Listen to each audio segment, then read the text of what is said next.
Well, greetings to all my investment clients. My name is Walter Mazers, your wealth manager, CPA tax advisor. As always, need to read this disclosure statement. I'm not going to read it in full, but just for anyone who's watching this video who is not a client, please remember this is not intended as investment advice. Or a solicitation to buy or sell any securities. Please seek investment advice from your own current advisor, or if you're not a client, I'd be more than glad to sit down with you. So at your leisure, as always, stop the video and read the full disclosure. You want more detail about Trinity Wealth Solutions, you can always visit our website, www.trinitywealth.net, or go to brokercheck.finra.org, where you can get further disclosure about Trinity Wealth Solutions and about myself. So now that we got this out of the way, let's get into the maybe a little bit of economic data first for as of October 3rd, meaning yesterday. I'm recording this on Saturday. By the way, beautiful day. It's supposed to hit 87 degrees, almost beach weather. So economic data, as you know, the government is shut down. So a lot of economic data was not reported because of the government shutdown. But kind of overall picture, U.S. economy showed mixed signals with consumer spending, despite a delayed jobs report and government shutdown. Consumer spending is kind of keeping steady, and in PMI, which is the Purchasing Managers Index, showed expansion driven by stronger new orders, but the employment component indicated contraction. So there's the big, I guess, canary in the coal mine, where really the jobs numbers are not looking good. More and people are starting to lose jobs, confidence. So as I mentioned, government shutdown. The shutdown halted the release of official labor market data like the September unemployment report. Consumer spending, Bank of America tracking showed a 2.2 increase in consumer card outlays in the week ending September 27th, indicating solid spending. But again, that's short term. Small business activity is also looking positive. So things kind of look okay short term, but long term, the outlook, soft labor market, it's becoming more and more confirmed that really our job market is slowing. Unemployment is, people are losing more and more jobs. So it's a mixed bag. Some of the data is okay, but really the key one to me is jobs report, because that's what drives economies. If people feel confident about their jobs, that they're not going to lose, they're going to spend money. If not, they're going to cut back. Call it consumer sentiment.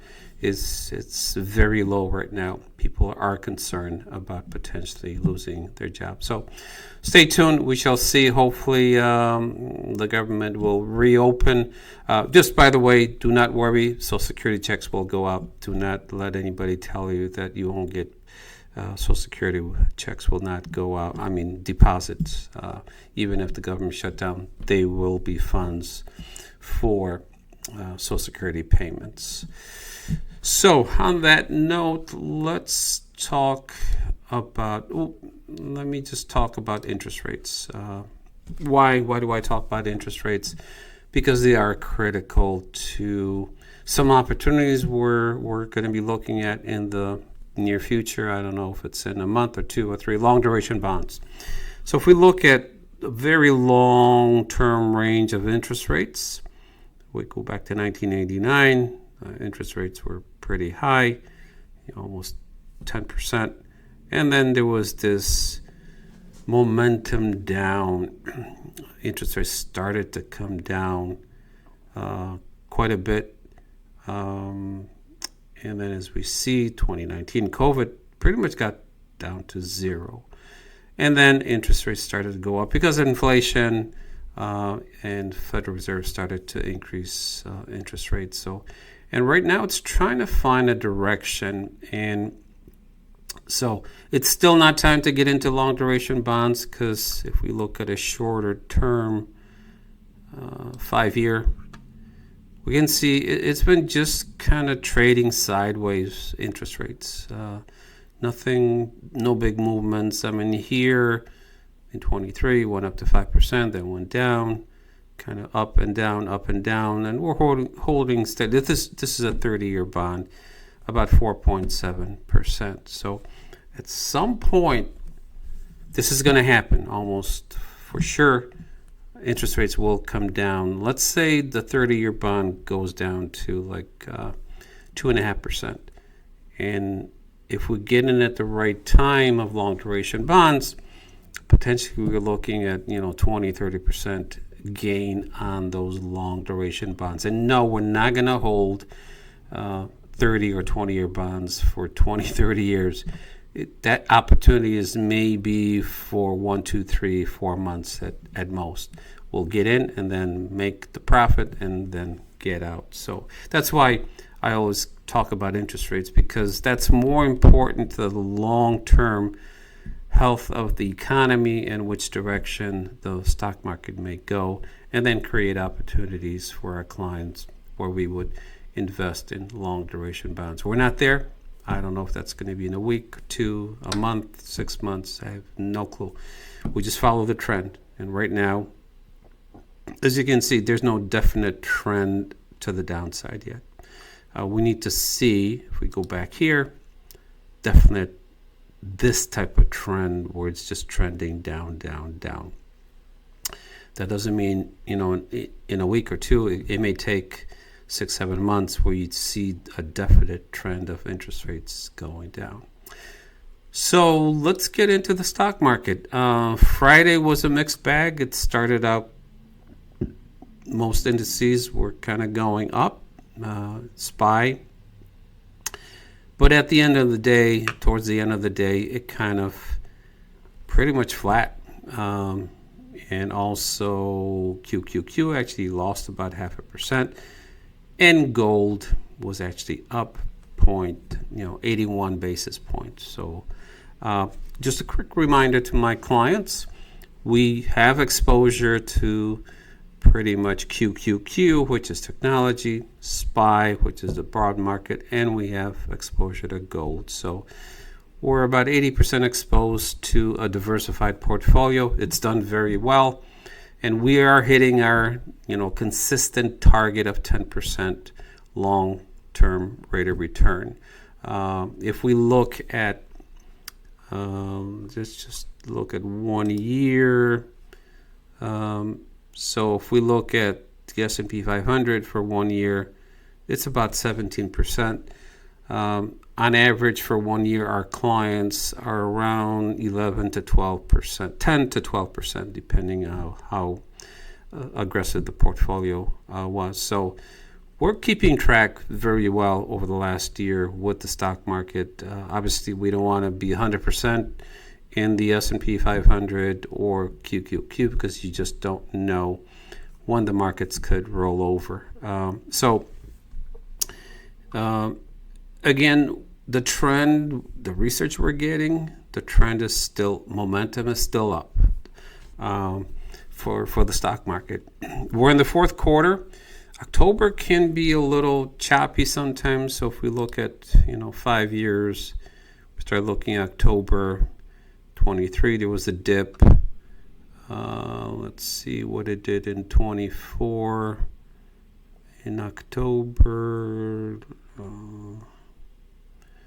actually last year, October, there was no drawdown.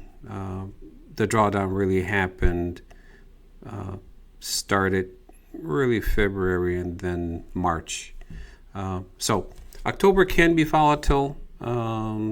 But the fourth quarter, historically, especially if for the year the stock market is up, there's like an 80-90% chance that the fourth quarter, the rates of return could range from 2, 3, 4, even high as 6%. Again, those are historical, so no guarantees of future performance. But historically, fourth quarters have done pretty well. Again, there's no certainties or guarantees. There's just probabilities in the stock market. So probability-wise, there's a good probability that the fourth quarter, this one, should be a decent one. So we're still invested with our clients, as I said, pretty much 80% into a diversified portfolio in the stock market, but with a lot of caution. We know that the market could roll over, meaning pull back in October. Fourth quarters, call it year-end rally, Santa Claus rally. It's 80% of the time the markets have done well. So we just have to follow price momentum and be alert. Make sure that we don't give up these nice returns that clients have achieved. So on that note, that'll be it pretty much for today. The markets are doing well, but as I say, we're hitting pretty much all-time highs. We've hit all-time highs almost on all indices, which is great. But again, when that happens, sometimes there can be a pullback. So we have to be aware of that. And I look at portfolios pretty much every day. We get now twice a day research from my research company, Technical Traders, on signals and what they're thinking with the market potentially. Not that we're going to make daily changes, but we just want to stay alert that there's no major trend change. And that's the key to the downside. At this point, the trend is still up, so we follow the market. And we'll see what happens over the next 2, 3, 4, 5 weeks, and especially the fourth quarter. So thank you for watching. Have a great week and enjoy the super weather. Wow, it's just amazing. Today, Saturday, I think it's supposed to be 87. Tomorrow, also in the 80s. So pretty much beach weather in October. So thank you again. Thank you for watching. Take care, and we will see you soon. Bye now.